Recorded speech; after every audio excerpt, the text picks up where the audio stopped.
Salvete Sodales. So, as we promised we are going to do today, let's talk about virtual assessment. And let's talk about a question that you've asked and a question that I bet your students have asked. I'm almost sure your students have asked it because I know how many times this has come up since March on all the different Facebook groups for not just for Latin teachers, but for all different language teachers. But what about my vocabulary quiz? Teachers want to know. Students want to know. Everybody wants to know. What about my vocabulary quiz? And that's a question with a whole bunch of different layers. So I picked this presentation because it came with these images. There's a blue-footed booby, one of my favorite birds. There's a flamingo, also a favorite. And there's some really cool looking lizard whose name I do not know. But each of them is absolutely perfect for its environment, right? Each of them was shaped and formed in various ways by its environment so that it can live in that environment. But if you picked up the lizard and put the lizard in the flamingo's pond, the lizard wouldn't be very happy. If you put the flamingo on that slightly volcanic looking slope where the lizard is, that wouldn't work so well either. In the blue-footed booby, I guess he could, or she, they, could do okay where the flamingo is, but not really because they like a different kind of a climate than the flamingo does. So when your environment changes, if you don't adapt to the change in environment, and you're a flamingo or a lizard, that's not so good for you. But fortunately, as humans, we can adapt to changing environments, and that's why I picked that picture. Anyway, today we're going to put things together, things that go naturally together, like the sea turtle and the fish. And we're going to think about our own assessment stories, our topic in the first video. We're going to think about the Cynefin model and complex and chaotic situations, what we talked about in the second video. And we'll think about what we talked about yesterday, jobs to be done. And that will lead us to a few key questions, one of which may be an answer to what about my vocabulary quiz? I'll actually show you a solution that I came up with for one situation. But remember, that one situation could be the one that's perfect for the blue-footed booby, and you might be a flamingo, or a lizard, or none of the above. So when you think about those assessment stories, I asked you to think in the first video about 3 times that you were either gave an assessment or received an assessment, some kind of evaluative measure, and the effect that that had on you. And when you did that, as I thought about my 9th grade honors English teacher and the test about the very objective facts in Odysseus, The Complete Adventures, I got a really good strong sense of the purpose of assessment. And I realized I didn't want to have the same purpose that he did. His purpose was, well, he didn't want to be teaching 9th grade honors English. And he didn't like us, and he wanted us to be his juniors so that he could talk about the things that he talked about with his juniors when they did American Lit, and he didn't get to do that, and so he was mad, and he was sad, and he was worried, and all of that came through in the assessment. But we have a purpose for wanting our students to take a vocabulary quiz. We want them to know how much they know. We want them to know how much they know, and we want them to prepare so that they learn the vocabulary so they remember it, right? Those are some of the purposes. Goals or desired outcomes. Well, what do we want? We want numbers that we can put in the grade book. And depending on your environment, depending on the culture of your school, those are different kinds of numbers. Some places those numbers are all supposed to be very high. Some places they're supposed to be a nice spread. And a perfect solution for one of those environments will be a totally imperfect, bad solution, not even a solution somewhere else. Desired results.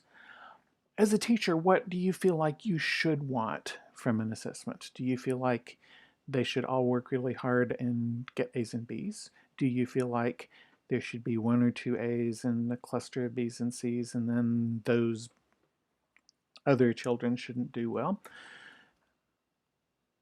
Our own assessment stories shape those things. I mean, one of the dramatic examples for me with thinking about that ninth grade English test was I had done everything that I had been told to do to prepare for that test, and I got a 62 on it, and I was not happy because it was not fair. And so I felt like one thing that a teacher should want is a fair assessment, um, not one that was just going to make a bunch of people unhappy. There's also some things that you know or think you know or believe, just know, um, about what students should want. And there may be different groups of students in your mind. You may have in mind like the student who's naturally talented, the student who works hard but has less natural talent, the student who just kind of skates by, the student who does the absolute minimum or less. And you may feel like they want or should want different things for them, for themselves. And you may also feel like you want different kinds of things for them. So we all get a good sense of how things were supposed to be. And I think that word were is key because when schools were the way that they were, people kind of knew if I do this, this will happen. You may not have liked it all the time, but you had a pretty good idea. Things were simple, or at most things were, a little bit complicated in the Knuffen model. But wait, because all those supposed to be stories are about that simple world. In today's world is anything but simple. COVID era remote and hybrid teaching and learning aren't simple. They're complex and chaotic because everything changed so enormously and so quickly. So then that leads to this question: what about my vocabulary quiz? How do I even begin to assess vocabulary? What does that even mean in a complex or chaotic world? Well, your purpose probably hasn't changed. You still want your students to learn the vocabulary, and you want to know what they know and what they don't know so that you can help them get better at what they don't know, or use those words more frequently. Your purpose, and we all have different purposes, but your big purpose probably hasn't changed. Those goals and desired results, they may or may not have changed. You probably still want your students, in whatever kind of assessment you give, you probably still want them to prepare for it.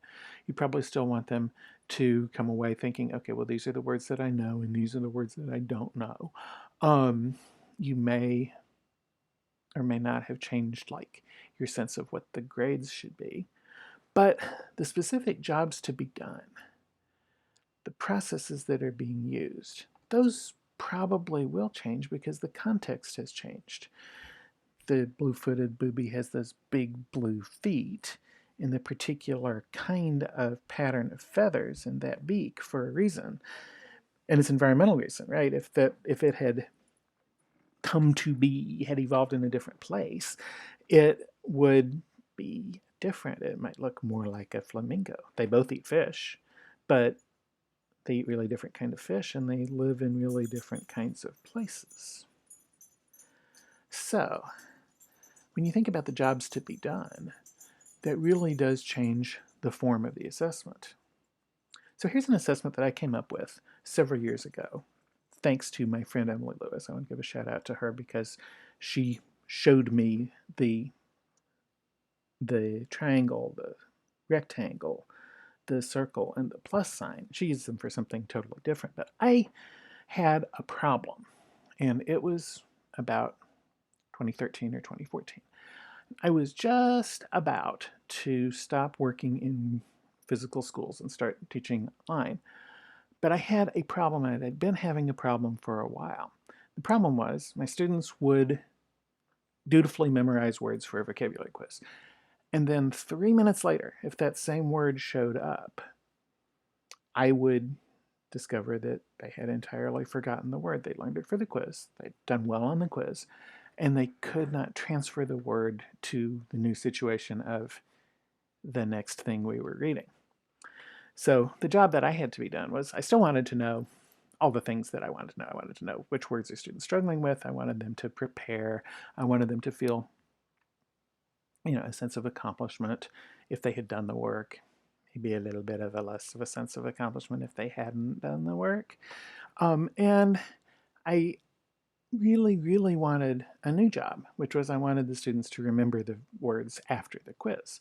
So I came up with this solution, again, thanks to our colleague.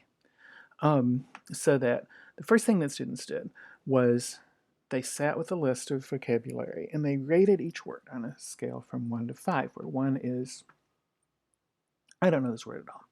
5 is, I'm very, very comfortable with this word. And then either by themselves or in a group, they made one of these things. And they decided on 3 words from the list that were really important. And of course, important, you get to define what important is, but you might be asked to explain what criteria you used. And you put one of them in each corner of that triangle. You pick out some words that you know really well, 4 or more, and put them in the rectangle. If there's just 4, you put 1 in each corner, and otherwise you can, if there's more, you can put them different places. Words that you want to focus on, 2 or more of them, go in the circle. This is what I was most interested in, because those words that were in the circle were then words that we would use in stories that we created or texts that I wrote for them or whatever, or just point out, if you're using a textbook, point out when this thing appears again. And then interesting Latin-English connections, not necessarily derivatives. It could be that, could be interesting, oh, these things share a common root. Just interesting Latin-English connections that you noticed go in the plus sign. And students made them, and in a physical classroom, we put them up around the room. And in a virtual classroom, we just screen shared them and showed them, or students took pictures of the ones that they'd made physically and sent them in to me, and then I would show them periodically. And what I was most interested in was the words that they'd rated it as a 1 or a 2, because they would give me that list. And then the words that they put in the circle. For my purposes of coming up with a grade, well, that depends on the context, right? Because the perfect grading system for one place is the world's worst grading system for somewhere else. But I had to think outside the box. And when I did, I came up with a solution that worked really well for that environment. And then in different environments, there are different solutions. So don't feel like you have to take this one and use it as, quote, perfect, because perfect for you could be totally different, and my perfect could be perfectly terrible, because the jobs to be done are different and the environment is different. And I want to leave you guys with this wonderful picture of the sea turtle, because I love them, but also because what's perfect for the sea turtle would actually be fatal for the blue-footed booby, right? Because one of them lives in a totally different environment than the other.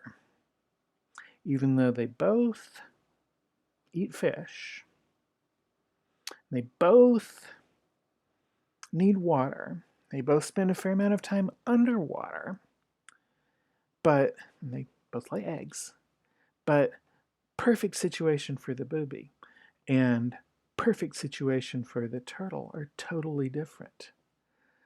So think about your perfect situation. Think about also your current environment, and think about how that's changing your assessment practices. And hopefully tomorrow there'll be a special bonus video talking about a special surprise. But then definitely next week there'll be some more getting back really to the topic of developing good assessments, a process you can use.